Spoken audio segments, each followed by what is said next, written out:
Hello guys, good morning. So welcome back to my YouTube channel. This is Autoboy Zone. So ngayong araw na to guys, mayroon tayong customer. Ang unit niya ay Toyota Wigo. So chichik muna natin yung langis. Chichik muna natin yung makina bago tayo magsimula ng trabaho. So chichik natin lahat dyan sa may engine bay para makita natin kung ano yung mga putol na, ano yung modification, ano yung sira na, ano yung mga basag na, para may reference video tayo, ano yung mga maluwag at kailangan palitan. So always remember guys na laging may reference video kayo para hindi kayo mapagbintangan ng customer. So kagaya ng ginagawa ko, pinapractice ko lagi yan. Kagaya niyang battery na yan, tumutulo na yung tubig niya. So yung mga electrical wirings, so titingnan natin yan. So ngayon guys, bubuksan natin yung air filter. So ang issue pala nung makina na to guys ay nanginginig at low power. So meaning kung low power, hindi siya makaakyat doon sa 5,000 RPM. So nasa 3,000 lang siguro siya lagi. Tapos nanginginig. So chichik natin yan lahat. From fuses, baka may maluwag lang na fuse, mga relay, harness, baka may mga nag-short lang or maluwag, kaya kinakapos ng kuryente. So basic lang muna tayo. So sa issue na low power guys ay fuel system yan, fuel and air yung titingnan natin. Ang kasunod ay electrical system na. So dito tayo sa may throttle body. So alisin natin yung box na yan para ma-check natin yung mga sensor kung okay pa yung kondisyon. So sundan nyo lang guys yung video kung ano yung mga ginagawa natin, nalilinisan natin. So first step natin ito ay i-refresh natin yung mga sensor at itong mga throttle body. So dapat scanning ninyo din muna para may reference code kayo. So check muna natin to guys kung anong code mayroon. Kailangan ma-check.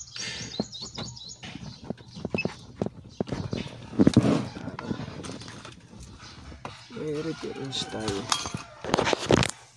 So kailangan din reference code tayo.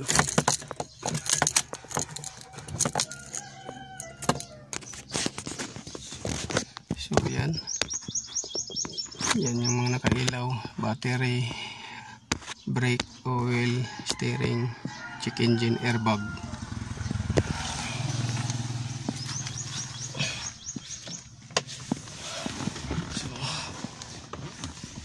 So check natin yun.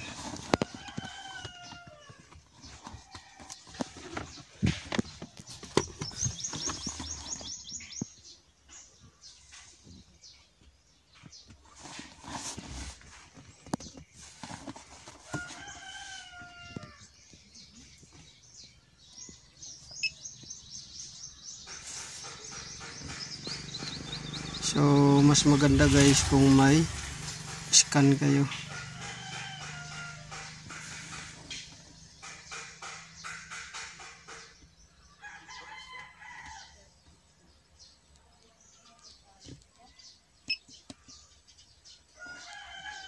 So kasi kung may ano kayo, current DTC. So yan yung current DTC nya, P0203, injector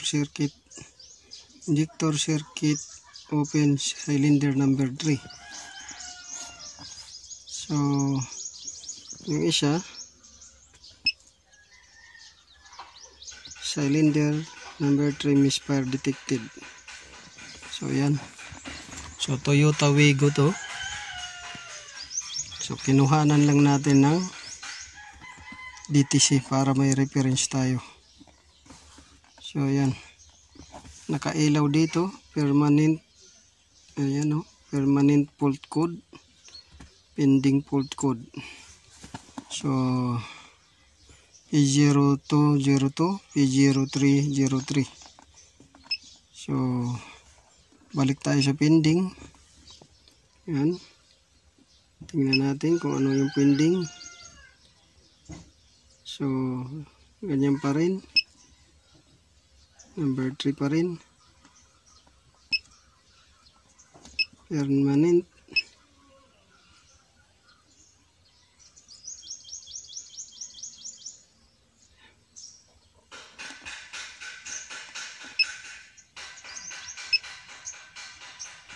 Record DTC. Cylinder number 3, circuit open. So yan yung pagtuunan natin ng ano kasi low power. So tara guys, let's go. So matapos natin guys i-scan ay dito na tayo sa makina. So magtatanggal muna tayo ng spark plug. So i-check natin yung ignition coil condition kung nagbabasa na ng langis yung ignition coil niya, kung basa ng langis. At i-check din natin yung spark plug hole kung basa rin yung langis, pati na rin yung spark plug kung nagbabasa na ba at okay pa ba ang kondisyon. So ito naman siya guys ay malayo doon sa code na sinasabi, injector yung sinasabi, pero just to add lang nito guys para maisahan gawa kasi nanginginig siya. Related to sa nanginginig, hindi siya magdepende lang tayo sa code. So gaya niyan, nagbabasa konti yung ignition coil, paligid niya.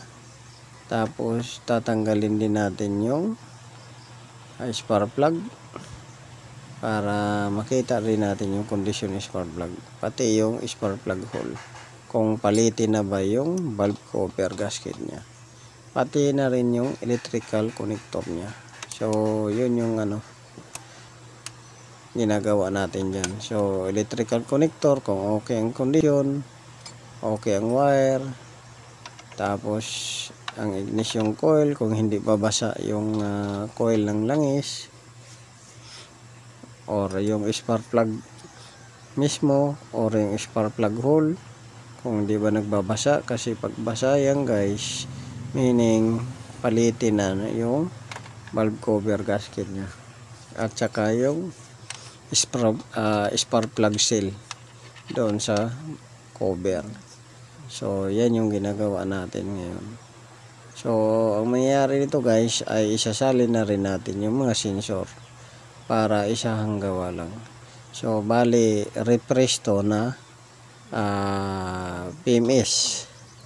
So hindi PMS na mag-service ka, PMS to na performance maintenance services. So ang performance niya, so refresh to sa mga sensor at saka intake, so throttle body. So yan lang guys, sundan nyo lang yung video.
Itim na siya.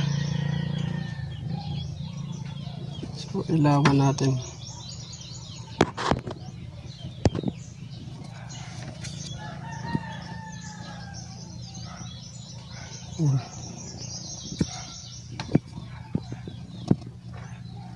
Yung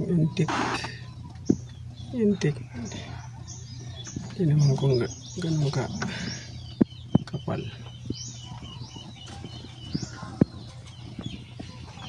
Ito tatanggalin natin to, lahat ng mga related sa fuel system at saka sa ignition system. Yun yung tatanggalin natin. Pati yung mga sensor, camshaft, crankshaft, linisan natin yan para maging refresh to.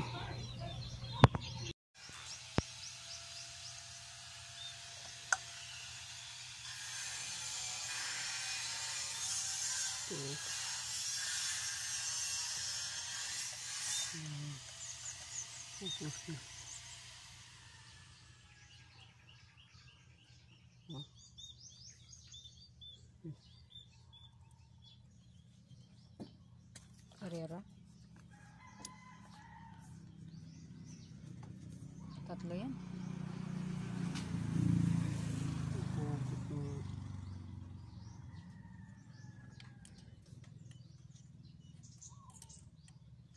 Jesus. Maramdaman mo? Hindi. Bakit? Ayan. Malindi.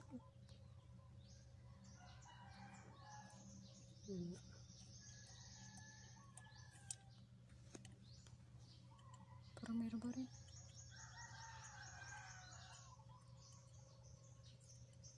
Yan. Yung bag ko wala. Lumaan lang yan.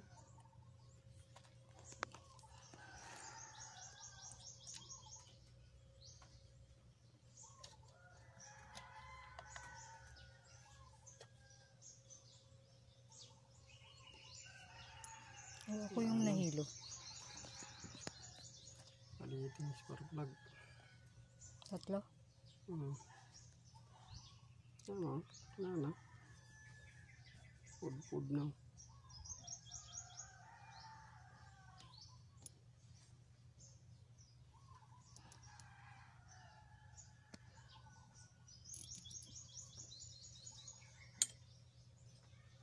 Ako yata yung nahihilo eh.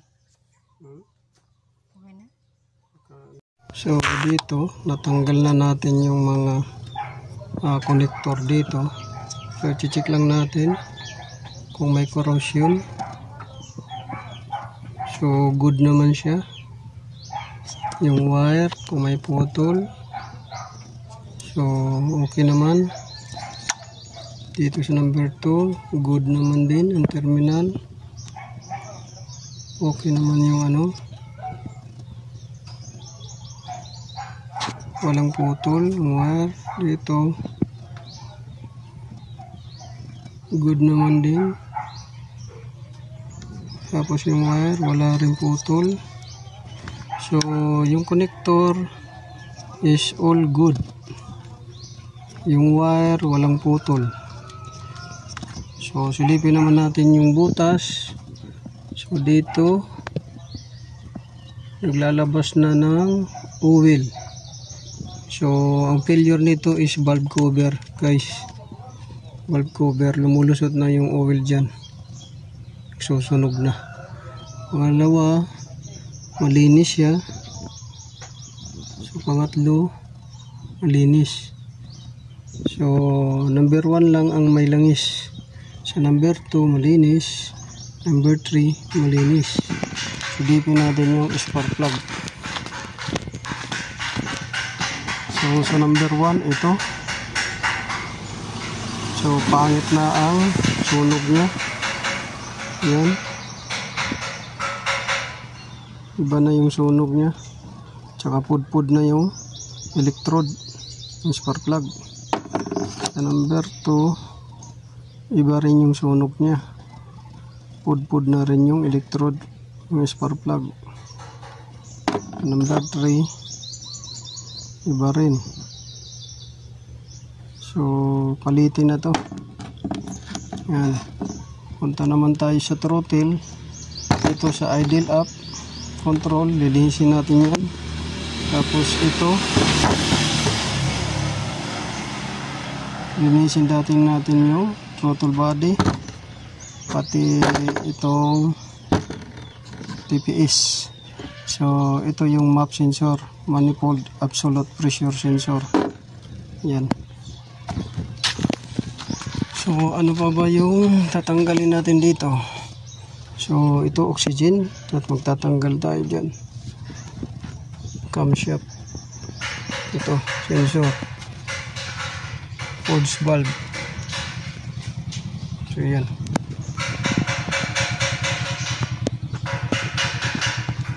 Yan, tanggalin natin. So dyan guys, atin ang binabalik yung tinanggal nating mga accessories or parts. Isa na dyan yung mga sensor at saka spark plug. So bago nyo ikabit yung spark plug, lagyan nyo ng kunting grasa yung thread nya para hindi siya masikip tanggalin o matigas tanggalin, at malambot lang siya ikabit, gaya ng nakikita nyo dyan guys. So yan yung ano natin ginagawa dyan. So sa susunod guys na video, sa part 2, papakita ko na sa inyo kung ano ang naging dahilan niyan. So clue lang nito guys, ang naging dahilan nito ay electrical issue, hindi doon sa kulang sa linis. So electrical issue, yung nanginginig siya at low power. So sa part 2 guys, abangan ninyo para magkaroon kayo ng konting kaalaman, lalo na sa mga baguhan. Ito naman ay para sa lahat.